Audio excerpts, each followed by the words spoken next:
От кого произошли кельты?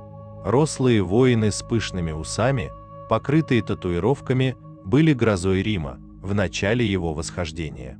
Их своеобразная цивилизация резко отличалась от привычной нам античности, но и не походила на варварские миры. И пусть кельты растворились в нынешних европейцах, их культура и кровь живет в населении Франции, Англии, Испании, Германии, Чехии.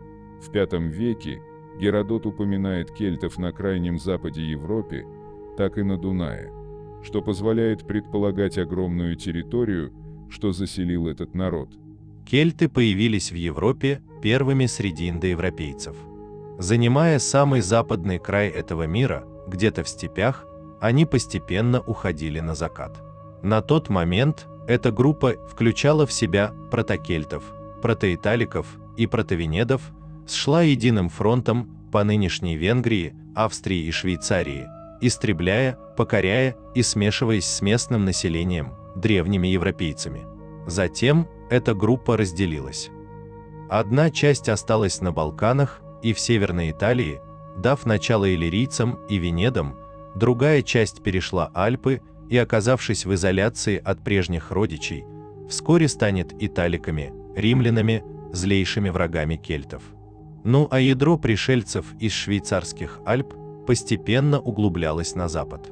Немецкий исследователь Хельмут Биркхан говорит о гениальности кельтов, которые изобрели столярный верстак, но им принадлежит и куда более важное дело – они разработали соляные копи и научились получать из железной руды железо. Как и прочие арийские народы, кельты были весьма воинственными. Большинство населения составляли мужчины-воины, вооруженные длинными мечами, большими щитами, в бронзовых доспехах самых причудливых форм.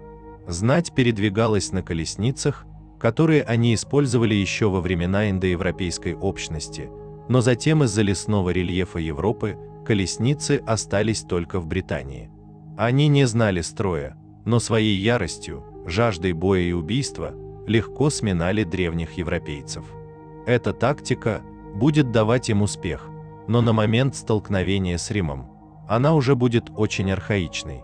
Первая атака кельтов страшна, но затем они теряют пыл и легко поддаются панике. Кельты завоевали всю Францию, в пределах нынешней Бельгии, смешались с германцами, дав начало племени белгов. В Испании они завоевали басков и, смешавшись с ними, стали называться кельтоиберами.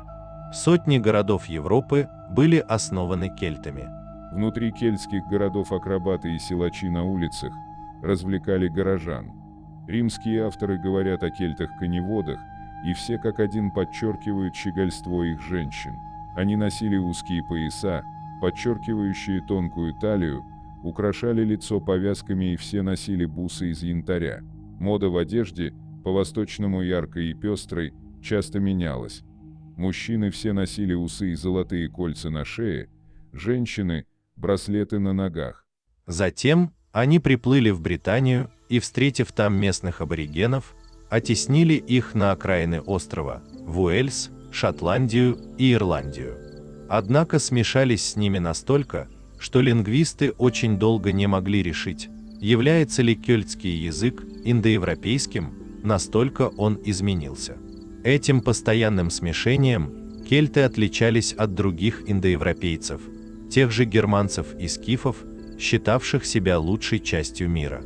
Возможно, тем самым они подточили свою цивилизацию.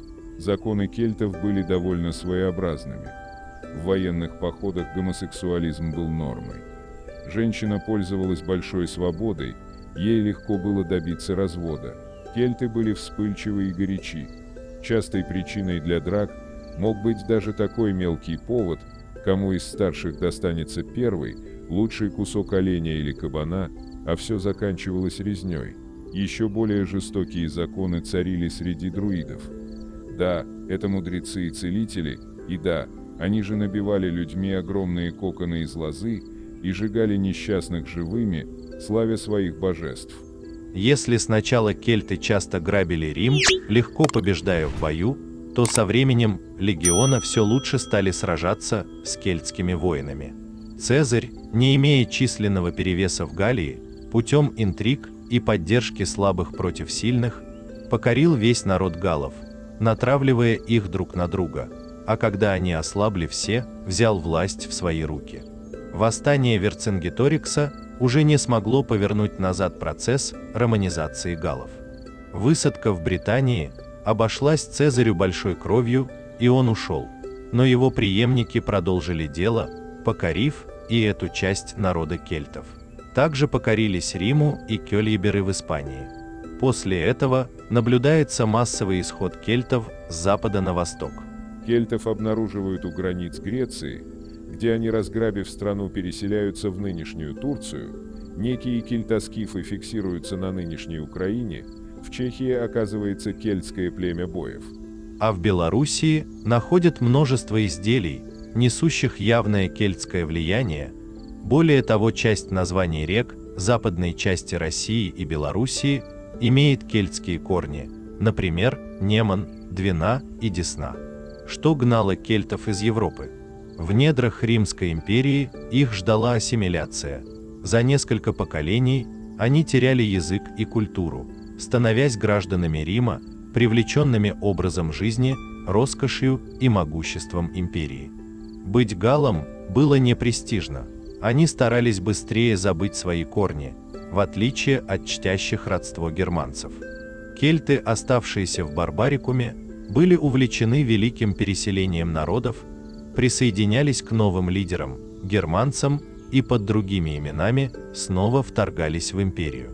Гаплотип R1b, типичный для кельтов, сегодня доминирует среди жителей Западной Европы, а также в Чехии и Польше, вроде бы славянских странах.